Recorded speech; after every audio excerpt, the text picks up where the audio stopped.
আসসালামু আলাইকুম। কখনো কখনো নীরবতাই সবচেয়ে বেশি কথা বলে।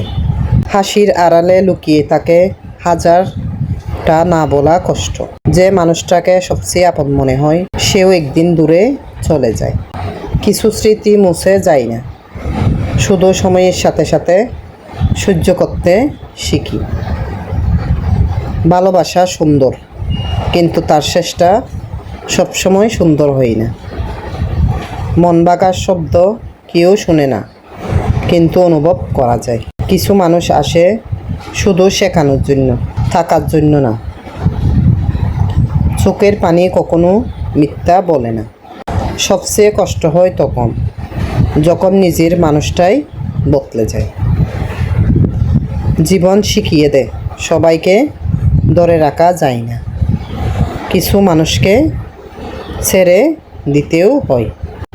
নিজেকে ছোট ভাবার কোনো কারণ নেই। হয়তো তুমি চুপচাপ আছো, কিন্তু তোমার পরিস্থিতি কারো জীবনে অদৃশ্য একসাথে হয়ে আছে। আল্লাহ হাফেজ।